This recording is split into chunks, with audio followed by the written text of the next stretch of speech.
6 လပိုင်းတစ်လလုံးငွေများဝင်စေပြီးတော့မှငွေဒလဟောဝင်စေမဲ့ရရလေးကိုဆရာပြောပြပေးသွားမှာဖြစ်ပါတယ်ဆရာတို့အခုဆိုရင်6လပိုင်းကိုရောက်ရှိလို့လာပါပြီအခု6လပိုင်းဟာမေထုံလာတဲ့ကိုရောက်ရှိနေတာလည်းဖြစ်ပါတယ်ဆရာတို့မေထုံလာမှာဆိုရင်ဆရာတို့ပေါ့နော်ဒီငွေချင်းနဲ့ပတ်သက်တဲ့ကိစ္စတွေမှာအောင်မြင်တိုးတက်စေဖို့ငွေများဝင်စေဖို့ငွေဝင်ကျန်းစေဖို့အတွက်ဆရာရရလေးတစ်ခုကိုဒီနေ့ပြောပြပေးသွားမှာဖြစ်ပါတယ်ဆရာအခုပြောပြသွားမယ့်ရရလေးကိုပြုလုပ်ပြီးပြီဆိုတာနဲ့ငွေကြေးခက်ခဲတွေပြေလည်လာလိမ့်မယ်ငွေဝင်ကျန်းလာလိမ့်မယ်ငွေဒလဟောဝင်လာလိမ့်မယ်6လပိုင်းတစ်လလုံးငွေကြေးနဲ့ပတ်သက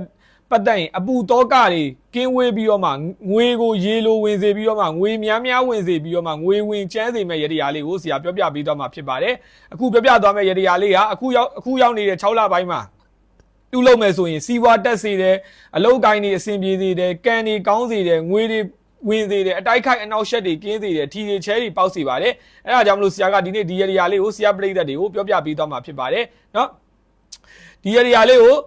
မပြောပြခင်မှာပေါ့နော်ဒီဆရာရဲ့ဒီဘေးနေထူးမြောင်ဆိုတဲ့ဆရာရဲ့ page ကို like and follow လေးလုပ်ထားပေးပါဒါမှဆရာတရက်တစ်ခါနေ့စဉ်တင်ပေးတဲ့ရရတွေကိုတွေ့ရမှာဖြစ်ပါတယ်ဆရာတရက်တစ်ခါနေ့စဉ်တင်ပေးတဲ့ရရတွေကိုဒါနေ့စဉ်ပုံမှန်လေးတေချာလေး like လုပ်ကြည့်ပါနော်ဇွဲရှိနဲ့ဆရာနဲ့နေ့စဉ်နေ့တိုင်းကုသိုလ်ပြုရရတွေကို like လုပ်ပါအောင်မြင်စေရမယ်တိုးတက်စေရမယ်ချမ်းသာစေရမယ်ငွေကြေးနဲ့ပတ်သက်ရင်အခက်ခဲတွေကြားကနေအကုန်လုံးပြေပြောက်စေရမယ်အကျွေးတွေကြေစေရမယ်ဆိုတာကိုဆရာကအာမခံပါတယ်เนาะဆရာကပြောပြသွားမယ့်ရရလေးကိုမိမိရဲ့စိတ်ထဲမှာကုသိုလ်စိတ်တွေတရားစိတ်တွေထားပြီးတော့မှလုပ်ပါယုံကြည်နဲ့သာလုပ်ပါဒီရရကိုပြုလုပ်ပြီးပြီဆိုတာနဲ့ကိုကံတွေကောင်းပြီးတော့ငွေတွေဝင်လာပါလိမ့်မယ်เนาะဒီရရလေးကိုဘယ်လိုပြုလုပ်ရမလဲဆိုတာလဲဆရာတေချာလေးရှင်းပြပေးပါမယ်ဗီဒီယိုလေးကိုလည်းပြီးဆုံးအောင်ထိကြည့်ပေးပါဒါမှဆရာပြောတဲ့ဆောင်ရန်ရှောင်ရန်တွေကိုလည်းသိရမှာဖြစ်ပါတယ်เนาะဆရာကပြောပြသွားမယ့်ရရလေးကိုအခုရောက်နေတဲ့6လပိုင်း4ရက်နေ့မှာပြုလုပ်ရမှာဖြစ်ပါတယ်4ရက်နေ့တရက်တည်းပဲပြုလုပ်ရမှာဖြစ်ပါတယ်4ရက်နေ့မနက်9နာရီကနေမနက်7နာရီခွဲတွင်ကိုဗုဒ္ဓမြတ်စွာဘုရားရှင်ကိုရောမြတ်ကြီးကိုကော်ဖီတစ်ခွက်ကပ်ပါမယ်ပြီးရင်ကျဲဥပါမုတ်ကြော်တစ်ချက်ကပ်ပါမယ်ပြီးရင်တကြားလေးဖြူလိုက်ပါပြီးရင်စီမီဖြူရောင်တဲ့တိုင်ကိုမြတ်စွာဘုရားရှင်ကိုရောမြတ်ကြီးကိုကပ်လူမယ်เนาะကျဲဥပါမုတ်ကြော်ဆိုတာကျဲဥနဲ့ပါမုတ်နဲ့ရောပြီးတော့ကြော်ရမှာဖြစ်ပါတယ်ပြီးရင်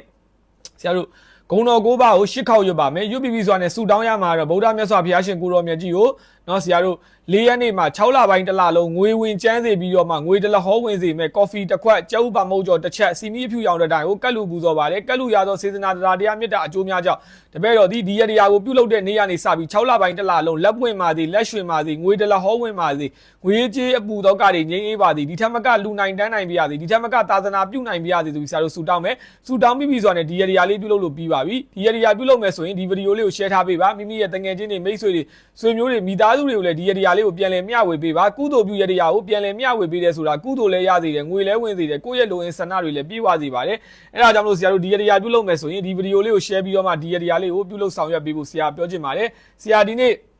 ပြီးတော့ comment မှာပေါ့နော်ဆရာဒီဗီဒီယိုလေးရဲ့ comment မှာလည်းမိမိရဲ့နေ့နိုင်အောင်ရေးခဲ့ပါဆရာတဦးတယောက်ချင်းစီတိုင်းကိုစူတောင်းပေးပါမယ်ပြီးတော့ဆရာရဲ့ဒီ TikTok account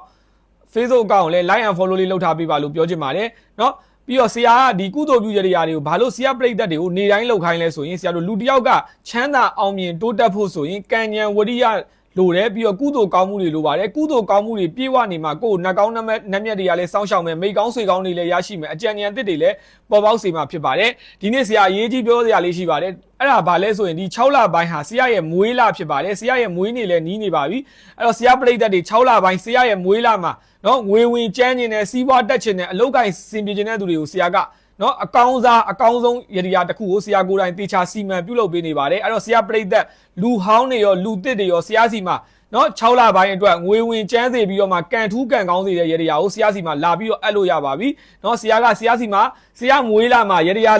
းလာအပ်တဲ့သူတွေကိုဆရာကနော်ဆေးဖြောင်းနိုင်တွေထွန်းပေးမယ်ကြော်ဝဲတွေထိုးပေးမယ်ဓာတ်ရိုက်တက်စင်တွေလုပ်ပေးမယ်အစီအရင်တွေလုပ်ပေးမယ်နေ့စဉ်နေ့တိုင်းစူတောင်းမှုတွေပြုလုပ်ပေးမှာဖြစ်လို့ဆရာပရိသတ်9ရက်သားသမီးအားလုံးဆရာရဲ့မွေးလာဖြစ်တဲ့6လပိုင်းမှာနော်အားလုံးပဲဆရာစီမှာရတရားလာအပ်ကြဖို့ဆရာဖိတ်ခေါ်ပါတယ်ဆရာတေးသေးချာချာလေးနဲ့ကိုစီမံစူတောင်းပြီးတော့မှလုပ်ပေးမှာဖြစ်ပါတယ်ကံတွေကောင်းအောင်လက်တွေပွင့်အောင်လက်တွေရွှင်အောင်ငွေကံမြင့်အောင်ငွေဝင်ကျန်းအောင်အကျွေးတွေကြေအောင်စီးပွားတက်အောင်ထီတွေချဲတွေပေါအောင်အလုပ်ကိုင်းတွေအဆင်ပြေအောင်လို့ဆရာကဆေးဖြောင်းနိုင်ထွန်းပြီးတော့မှရတရားတွေကိုစီရင်စူတောင်းပေးမှာဖြစ်ပါတယ်လူဟောင်းတွေရောလူသစ်တွေရောပါဝင်ကြဖို့ပြောချင်ပါတယ် Viber Messenger Telegram မှာမိမိရဲ့နာမည်မွေးနေ့နေ့နံပြောပြီးတော့ဆရာစီမှာရတရားအပ်လို့ရပါတယ်ပြီးတော့ဆရာစီမှာဘေးနေမေးလို့ရတယ်ဇာတာစစ်လို့ရတယ်တဲတော်မေးလို့ရတယ်စိုင်းနာမည်ပေးလူနာမည်ပေးတွေလည်းမေးလို့ရပါတယ်เนาะဆရာဒီနေ့ကြော်ညာစရာလေးတစ်ခုရှိပါတယ